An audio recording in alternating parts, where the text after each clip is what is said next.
Hi, y'all. It's Kat, co-host of Shuffle the Podcast, rebooted edition.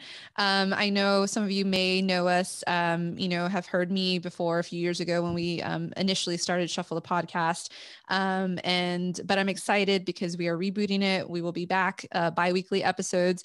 And I'm also excited to announce that Hannah will be joining me as a permanent Shuffle the Podcast co-host. So that's fun. And I can't think of a better person to reboot Shuffle the Podcast with than you, Hannah. So welcome. Oh, thank you. I'm honored. Yeah. And so for people who may not know, or maybe they're listening to us for the first time, you have been writing for ShuffleOnline.net for, I think, since last year, right? And then, you wanted to join me on this endeavor, but tell people a little bit about you, what you do, because you also write for other sites as well. Yeah. So I've probably been with Shuffle about 6 months, maybe a little over that. I feel like it was last summer, maybe, that I joined the site. Pandemic times are like weird. Yeah. Time is a construct. I don't even know what day it is. But I also freelance write for IGN, doing guides and working with their commerce team, which I'm doing kind of on a full-time basis now, which is awesome. So you'll see my work there. I've written for Collider, for Screen Rant, the Cherry Picks, Geek Bomb I used to work for. So I've kind of been all over the place. I feel like people will just like stumble across my writing on the internet and be like, there's Hannah. And I'm like, yeah, I've kind of just popped up everywhere. Hi. Yeah. Well, I'm excited because I've been wanting to reboot our podcast for a while, just because I love being able to talk about movies, even though, I usually write about them, and I podcast on, also I have another podcast outside of Shuffle, which is Latinx Lens, but you should go subscribe to. Yes, and subscribe to this one. But I love I think I've found, because in the past I was very much involved in like writing for the site, and I'm editor-in-chief there and all that stuff. But I think that I really love the space of talking, and now we're also adding video to it, so it's nice. You guys will be able to see us if you want with these podcasts, so that's neat. So I just feel like, as a content creator and having Shuffle for the past 6 years, like it's nice to finally have this place to also extend what we do on the site.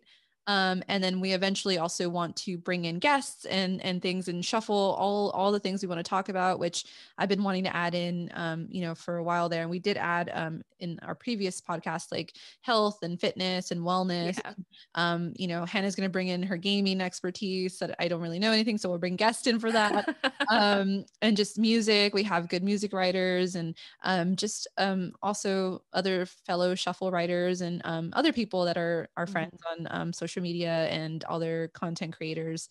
So I'm excited to kind of start and reboot, as we say. And I think it's a good time in 2021 to reboot. I feel like that's kind of like 2021's motto, right? Like, it's a perfect time to reboot, restart, redo everything. But for those watching video, I would like to take a moment to quickly explain the background that I have. Who knows, maybe each time will be a different location. It's a complete mess back there, so I don't want anyone to see it. So for now, enjoy the island setting that I have temporarily called home for the podcast. Yes, and I will be in space. Making do with what I got. It's fine. Yeah. Since our production quality will go up as we go on. Yeah. We're seeing where it takes us right now. So please bear with us for our quality of video, but our quality of content will be good. We promise. Yes, we promise we're funny and entertaining. At least to ourselves. So if no one's listening, we're having just a fun hangout. So I'm excited. We're gonna reboot. We're gonna be doing all fun things, all Shuffle shenanigans moving forward. Like I said, every 2 weeks. So there'll be new episodes up and about different things. And so this episode, it seemed pretty fitting, just given the time, given 2021, and it's been almost a year since the pandemic, or it has been a year, to like start with. I remember the start of the pandemic for me was seeing the cancellation of South by Southwest, the conference, and that takes place in Austin, where I live. And South by is one of my favorite festivals. It's not only a film festival, it's like it has interactive, which is like tech. There's a music festival. There's even now they've added gaming and comedy, and just like random stuff around town that is like mostly free. Some is the badge holders. Like it's just like a lot of stuff you can get into. And yeah, and it's nice because you actually have been here to, I mean, you've been to a South by. So I guess for people maybe who haven't experienced South by and don't know what it is, do you want to talk about your experience in person first before we kind of go to the virtual aspect? Because last year was like, that was the first event that kind of triggered everything, other bigger events to cancel when COVID was starting. And that's like when it got serious, like, oh, South by canceled. This is like actually something that's, you know, not just going to go away in a few weeks. Yeah. And it was kind of a weird domino effect. It was South by Southwest, I think, that kind of, you know, was canceled first. And then I remembered like San Diego Comic-Con was shortly after. And it was like all of these events just kind of snowballed into cancellations. It was really bizarre, but that was probably the saddest part for me was, you know, I love South by Southwest and I love going to Austin and I love the environment. I think compared to Sundance, I really enjoy South by Southwest's energy. It's just a lot more lively and upbeat, and people are kind of there wanting to check out a whole bunch of different things. And it's just such a fun atmosphere to be in, you know, and it's, one of my favorite memories was from 2 years ago, I think it was, when Us premiered. Oh, yes. And I waited in line for 3 hours. And it was so much fun because I was with the best group of people and everyone's just talking and hanging out and having fun with each other. And the time flies because everyone's just excited to see something new that's super hyped up and, you know, really like talked about a lot. But it was just super fun, you know, and I miss that energy and that atmosphere. And I think the virtual festival was fun, but just didn't hit that same level. It really didn't. Yeah, I mean, I've been attending, I think I've attended like 4 or 5 in person with Shuffle for Shuffle coverage. And it's like, honestly, it's like if I don't go in any other festivals during the year, which I'm lucky that Austin has a lot of cool film festivals and other, you know, comedy film festivals and music and all that kind of stuff. But film is my thing. And like also, but South by mixes a lot of different things. So I, you know, like I like to shuffle a lot of different things. South by is like the ultimate shuffle thing of like, you get to, even if you're there for film, you can go do, you know, see a tech thing. You can go see like the installation, you know, just like random stuff. And then you meet so many different people, like you said, in line. And it makes you feel like, oh, we're present in this moment, even though we're here for like going to watch movies, which is not very like you are kind of have to be quiet, or like, you know, you're going to tech stuff. Like it's sort of like analog and digital in the same time, which I love since I grew up, you know, analog and then like very much digital. And so you get to experience all that. And then I also love, like, even though it kind of sucks sometimes, but like, you know, you sweat, you are tired, exhausted. It's a lot. Yeah. It's like, how much can I drink and then like still wake up at 8 a.m., you know, like, I don't know. That's like one of the best parts though, is like the food and the drinks. That's another aspect that I really loved. And oh my God, what was the Matthew McConaughey movie that came out like 2 years ago and had a premiere there? Oh, I don't know. Was it the one with like Steven Soderbergh, or no, that was a long time ago. It was. No, what was it? It's gonna bother me. Anyway, so the Alamo Drafthouse, which RIP since it closed, right? It closed? No, it filed bankruptcy to like save itself. So, but they did close some locations, but it's gonna be fine. It's just like, you know, like I don't know. It's above my head of like when you file for bankruptcy, so you can just probably not have to pay some stuff, or I don't know what, to kind of like restructure and do that. But they did close our in Austin, like, which was I think, I don't know if it was the first theater, but it was the Ritz, which actually they're like South by would hold years there.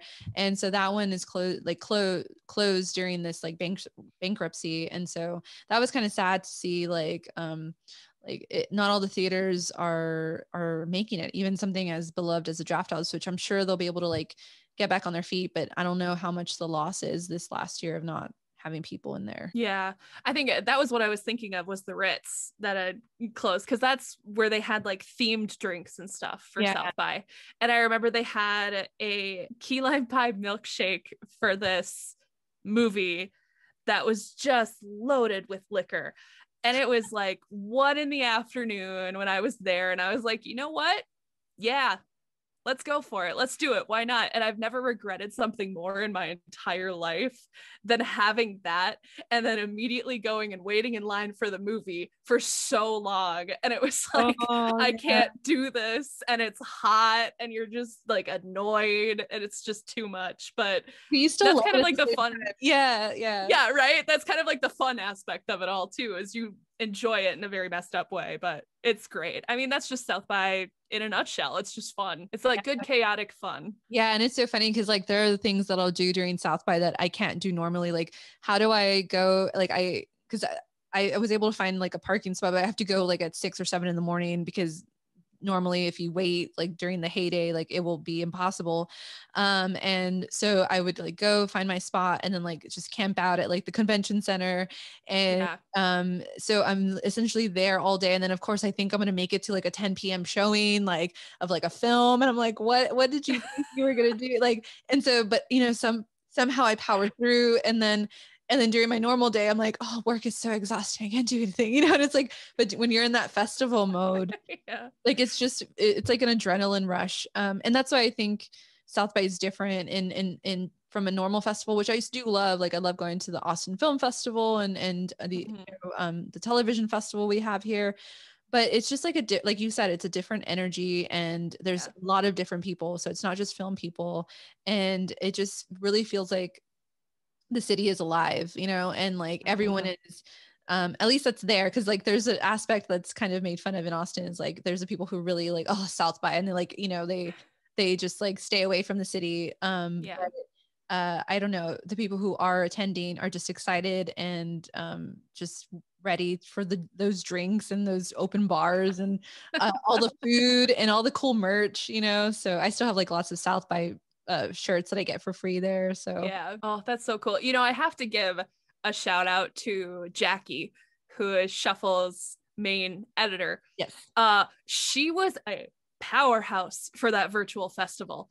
The amount of movies she hit and reviews she wrote, I was like, oh my God, that is so impressive.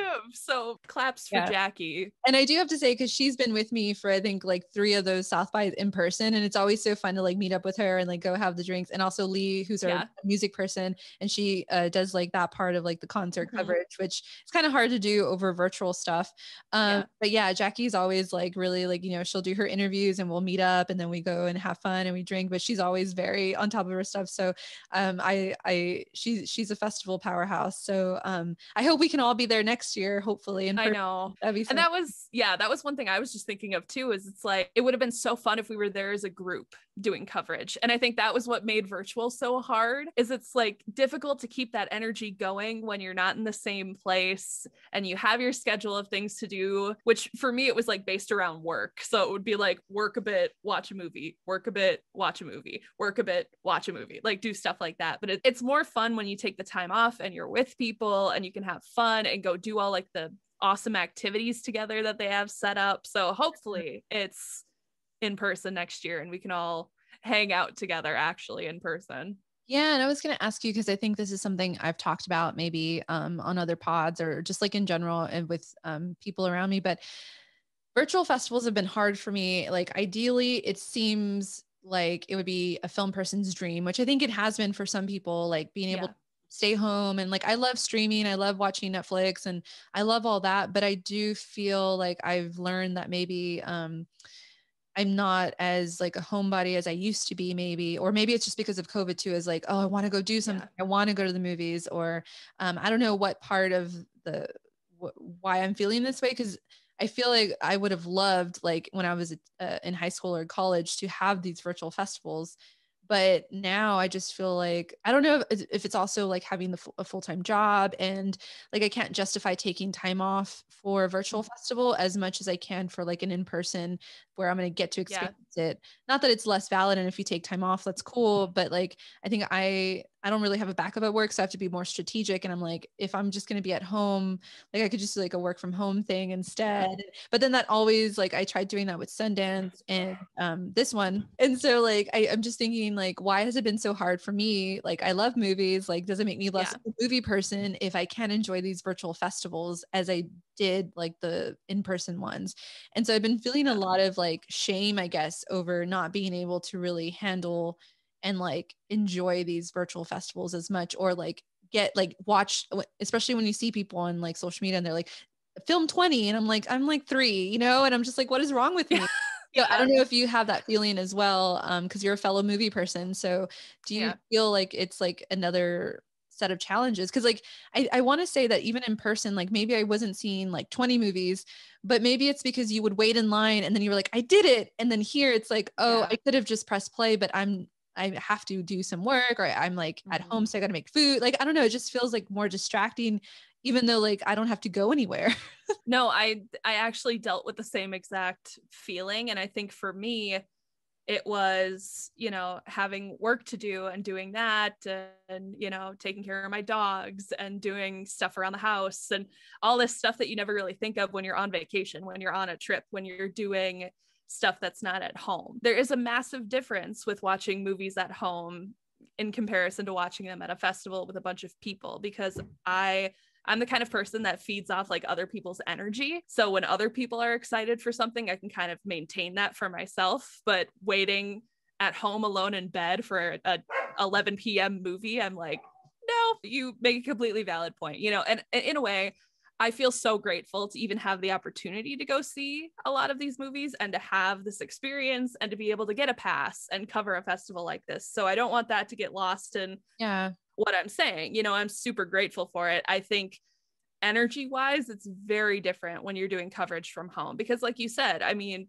what are you going to tell people that you work for? Like, oh, I have a lot of movies to watch at home from the comfort of my bed. Like, I need to take this time off. Sorry. So it is harder to justify. But also, you know, a lot of the movies just aren't as exciting. And I know that's like COVID related, you know. I think during a normal year when there's people that were able to make movies and do that, the variety is a lot different, you know, and you have more stuff to choose from that I think is sometimes a lot more exciting. Not saying there weren't any exciting titles, but it was a lot of documentaries. It was a lot of stuff from home. And it's just, you know, and I've seen a lot of people kind of address it on Twitter too, where there's almost like a COVID fatigue, where there's a lot of movies being made about the pandemic, about being at home and, you know, that experience too. And I think people are like, we're living it right now. I don't want to, you know, take a mental vacation to a movie where I have to relive it through someone else's perspective. You know, it's just kind of hard, I think, for a lot of different reasons in that sense. But there were still like several good movies that were at this year's festival. I think it just wasn't as diverse and exciting as it usually is, if that makes sense. Yeah. And I want to say, because I got a pass and I was really excited every time we're able to cover it. And I'm always like, if I, you know, sometimes I don't know if we're going to get approved for the pass. And I'm like, I always just hope like if one pass is approved, I want it to be South by, and if we don't get into anything else, I'll pay for the other ones or whatever, you know, like South by is like my baby. And I was like, I have to say that like for this one, I didn't look at the schedule till very late. Like I was just kind of like, I don't know. It was like, I hadn't even seen what was out. I was like, I'll just see whatever, you know, like I'm also that type of person with festivals. It's like, I'm not very picky about it. Like, yes, if there's like headliners, I want to see that, but I'm also very open, because that's where you get to see sort of like gems that, you know, if you're only going for like the big things, then you're going to miss some of the smaller ones that might be good. But anyway, so I was like kind of very like, I don't know. I didn't do the prep that I usually do, because it just didn't feel like same. And then I just feel like, because I was working, it felt like it came and went, because it was only like 5 days. And I thought usually it's like over the weekend, like it starts on a Thursday and then it goes till like the following weekend. And this one started like on a Tuesday and then it stopped that Saturday. And I was like, I was hoping that I could do like Saturday and Sunday. And so I really disliked that they didn't take into consideration like people that couldn't take time off for a virtual festival to enjoy, like to have those like 2 full days of like Saturday and Sunday. So I do think, because I think Sundance was like 10 days. Yeah. And I know that's probably because And I think, and stuff. oh, sorry, go ahead. Oh, I was just going to say, I think Sundance had like a bigger lineup of stuff too. And I don't know if that was a matter of just submission wise, because I know there was a lot of drama behind South by Southwest this year too. Like they weren't paying any of their talent. Well, I don't think they ever do because it's mostly always, really? Yeah, I don't think they do that because it's like wow.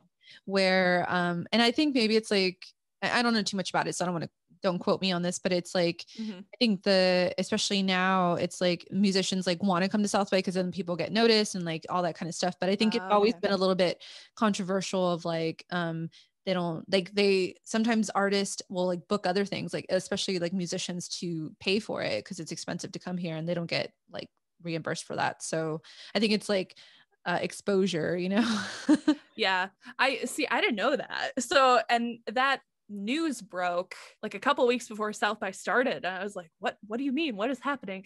So that's interesting. That's a new tidbit that I didn't know before. But I think that definitely probably played a hand in the lineup, because I think when you couple that with a pandemic, people probably aren't as, open to the idea of putting their stuff out for free. With like there's not really going to be a rollout in the like usually I think they filmmakers would probably be like, okay, cool, because there's going to be acquisition people there to buy my film to possibly screen it at the theater like a month later, because they do that. Like Us came out like a few weeks later or like a week later. So it's always like in tandem, and this one was like I don't think it was going to have that, so because there's no theaters right now. So it's like, why would I show and give up? Because there's like a lot of rules with like, if you debut your film, then you're kind of like can't do certain things with it, like with other festivals or other distributors or all that kind of stuff, that I don't know, it's kind of complicated. So it makes sense that some people maybe would hold out, even though it is South by and it's kind of like, people do regard it as like, like a big deal, but it just doesn't feel the same. Yeah, I don't know. I absolutely applaud the filmmakers that were able to get movies made and did something. Like there was a COVID comedy that I heard was just fantastic. I never got around to watching it, but I heard it was great. It was like a road trip comedy with two girls in it. And I'll have to add it to my list someday, but I heard it was great. I don't want to sound like there wasn't good talent there, because there absolutely was. It just wasn't as big of a lineup, and there wasn't as much to choose from, I think, as there usually is. Yeah, and I do feel like with Sundance, they really made it more of an event, and it's weird because South by is an event, and it's always like honed in, like, and I just feel like there was something missing, and I think it's just. It's kudos to like the effort that it takes, because I can't imagine having to switch your model like within a year from like everything that you're used to doing, and then like, so I give kudos to even having this festival in any way. And they did try to do like panels and musician stuff, and I honestly didn't have time. Like I was really sad, because that's one of my favorite things, is to like watch like some random panels or interviews, and also some music stuff. And I just couldn't even get to that part either, because it was like so quick. I didn't have enough time. And so it just felt like very non-South by, just because I think maybe the other festivals that have been happening, like Sundance is only film, and South by is like film, comedy, all that. And I think it was really hard to do all of that virtually. Yeah. And I think that's like just the hard part of adjusting to this pandemic, right? Is trying to figure out the best ways to keep all these things that we love going while readjusting to this new normal.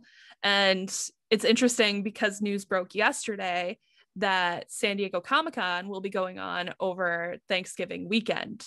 Ooh. Which had a ton of people up in arms, totally for valid reasons, of just saying, why would I want to cover San Diego Comic-Con over Thanksgiving? One, and two, who knows if we'll even be ready to do like an in-person event like that come November. We don't know kind of what trajectory we'll be on by then.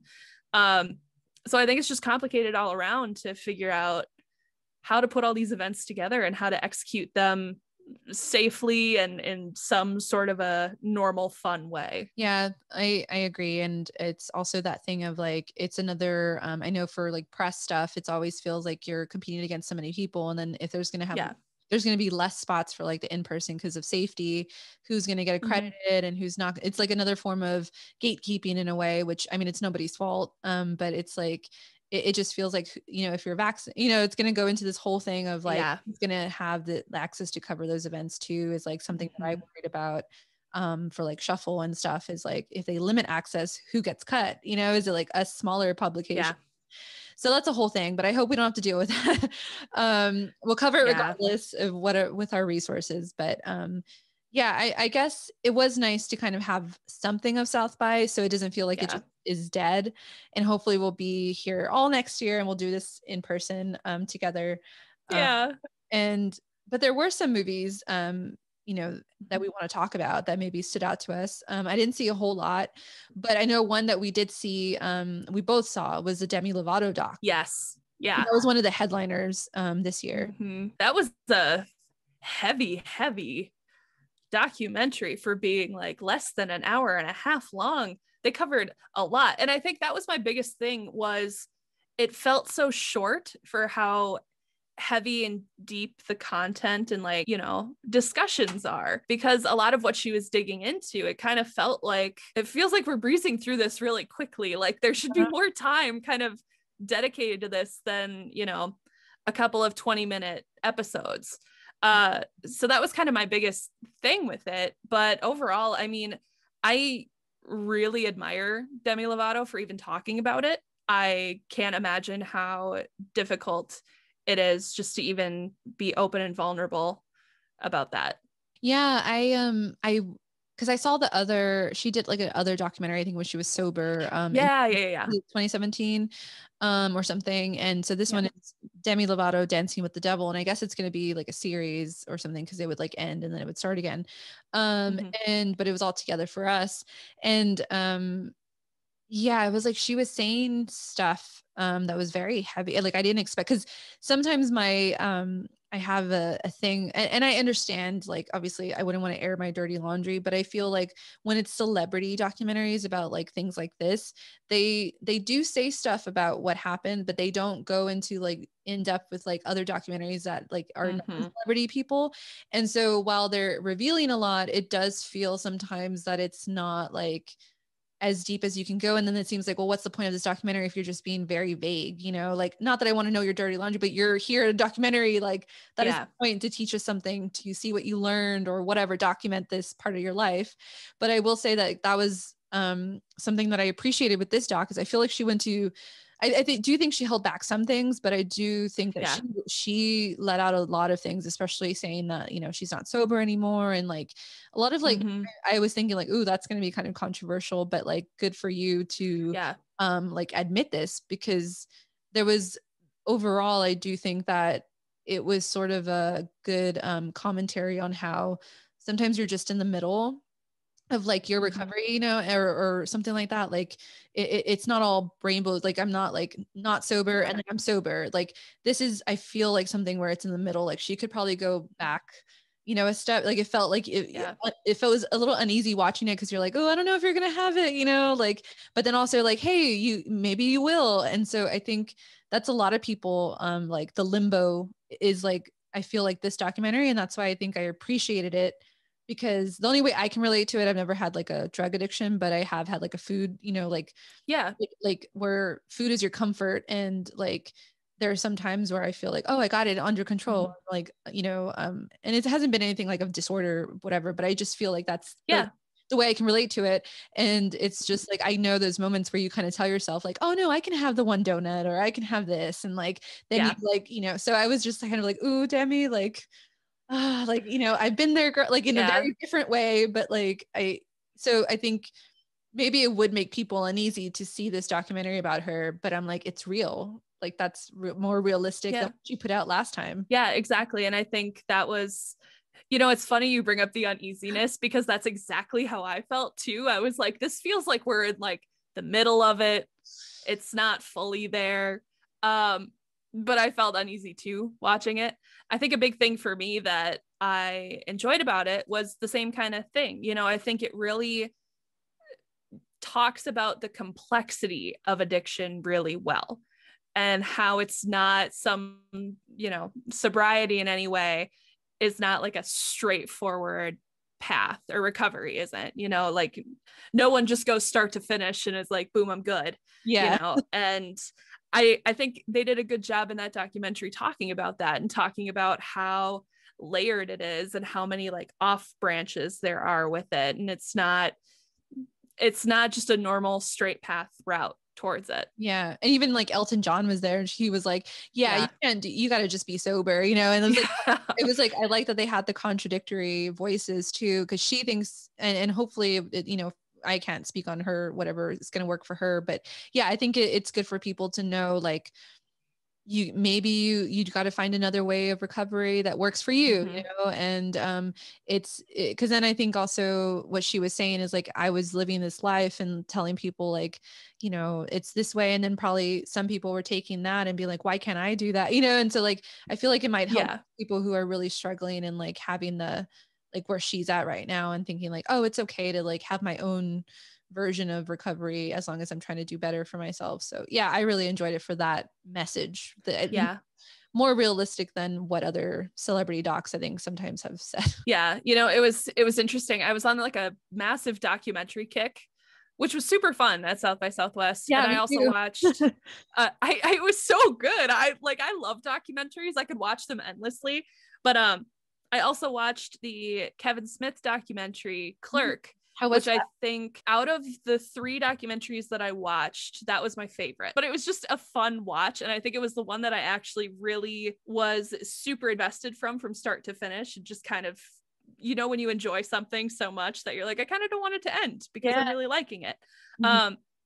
Out of all 3, I think that was my number 1. But I also watched the Tom Petty documentary, which I really, really enjoyed because I grew up with a family that would play Tom Petty.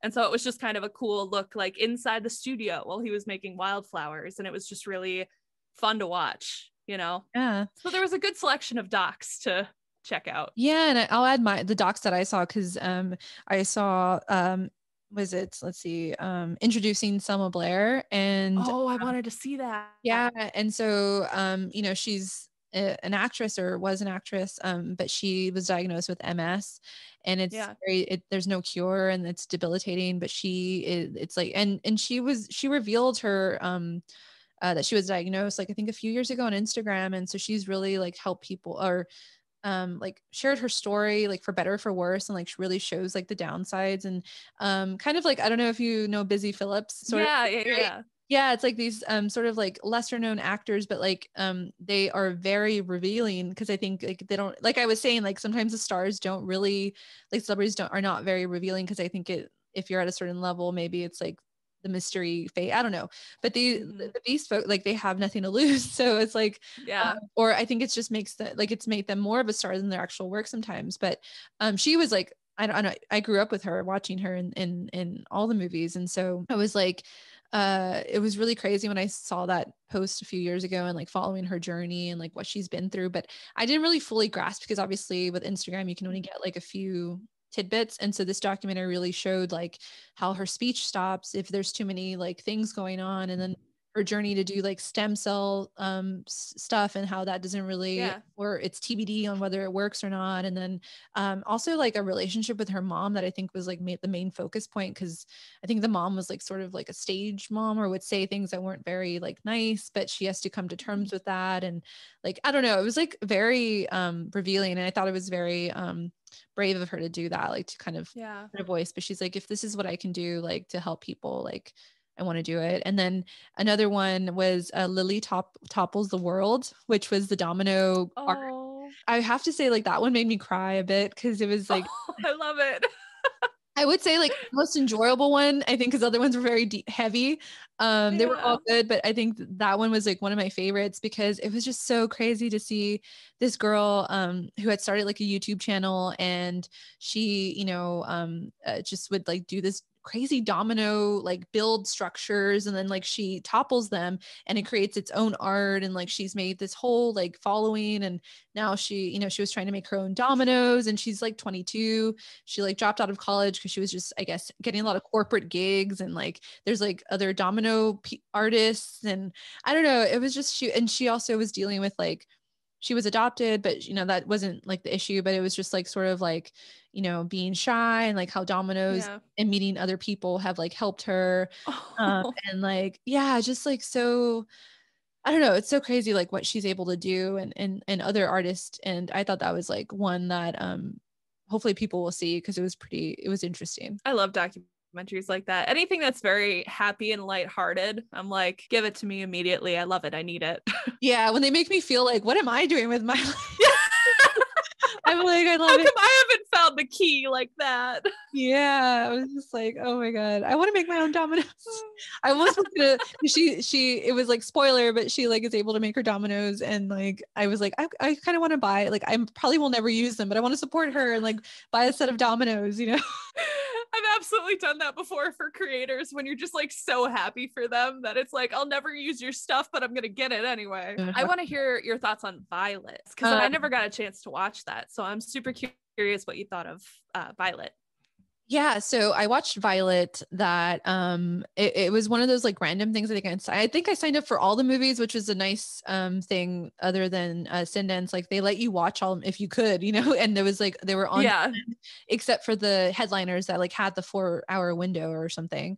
So I pressed play on Violet, and I didn't know what to expect. I just saw it was Olivia Munn, and I was like, I like her. And directed by Justine Bateman, and it was different, because like it's follows Violet, who works in I think she's like an executive at a production company, and so she's in charge of like I don't know, sort of like making stuff like a movie or scripts and stuff. But then there's like the boss, who's like, she wants to be a producer, but she has to go through the boss of what gets made, and like kind of like that aspect. But what it is, it's talking about the internal monologue that you tell yourself. So there's this voice, which is Justin Theroux, who will speak, like she's talking to this guy that like I don't know if they have like a love interest sort of thing.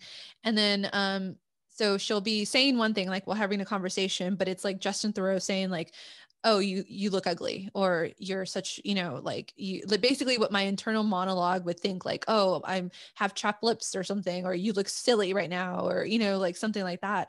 And so it does that throughout all the movie. And then also at the same time, like it's writing script on the also like script on the thing, like I don't know if that's like her what she wished she could say, or like also stuff like I wish I was close to my family, or like when she's talking to her brother, kind of like an asshole. Like, so there's like it just felt, because I've had those moments, and I'm sure we all have, where there's like what you feel, and then like what you're saying, what you feel, and then there's like another voice that like is what you actually feel like, or I think there's one that's like what you think people think about you, and then like what you actually feel at that moment, which is very sometimes can be insecure.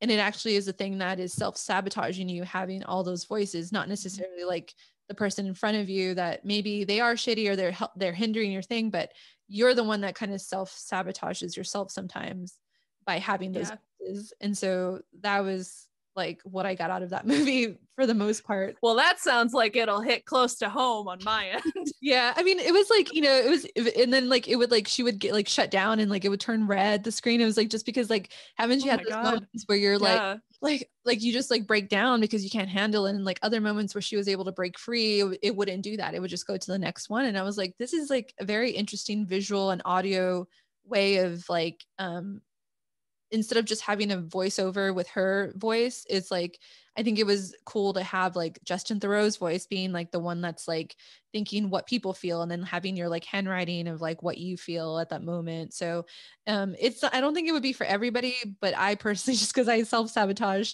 was like hitting too close to home. I really wanted to see it. And then it was like, the more people talked about it, I'm like, yeah, that sounds right up my alley. What was like a narrative that you really enjoyed? Well, I didn't get to any narrative. Oh, really? Oh, wait, no, I did. I got to one. I had to think about that.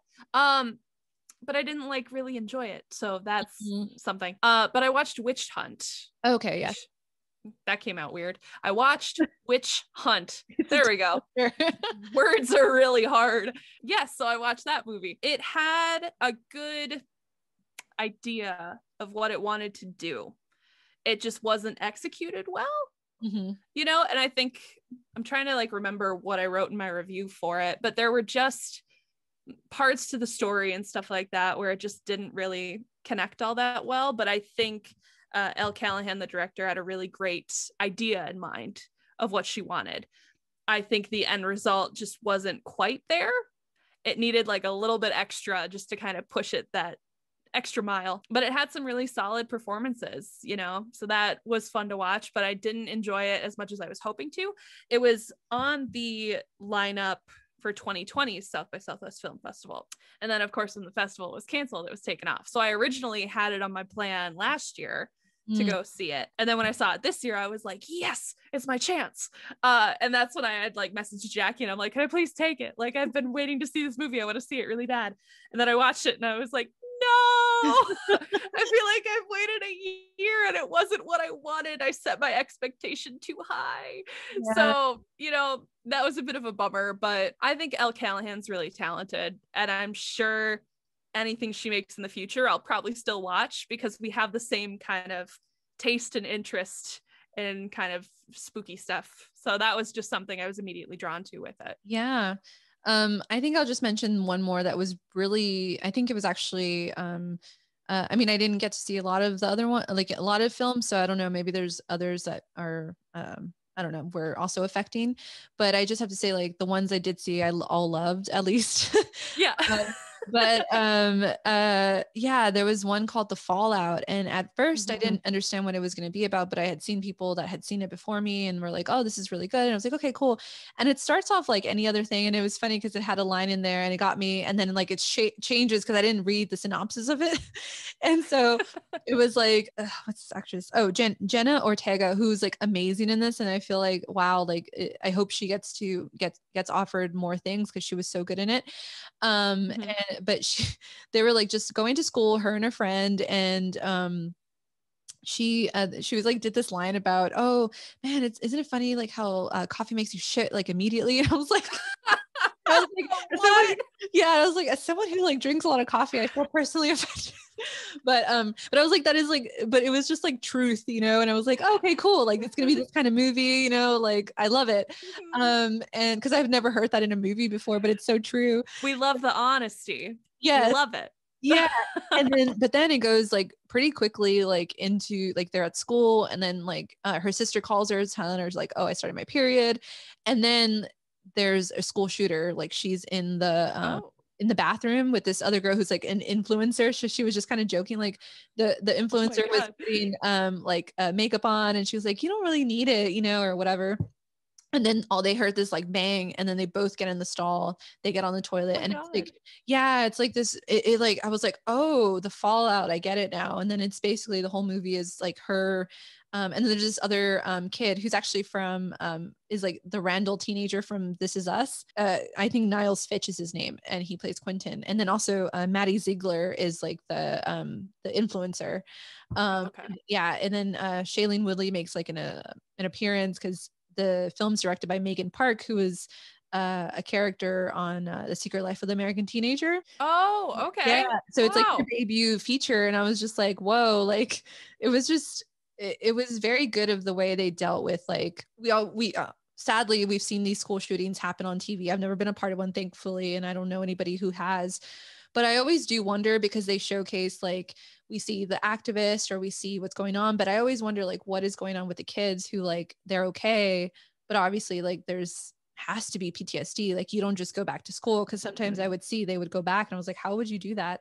And that kind of shows this like, you know, through Veda's character, like you see how it's just not easy to go back, you know, and there's like a lot that's happening, and yeah, the ending is so good. I don't want to give it away because I feel like this should get distributed and hopefully it gets picked up if it hasn't already.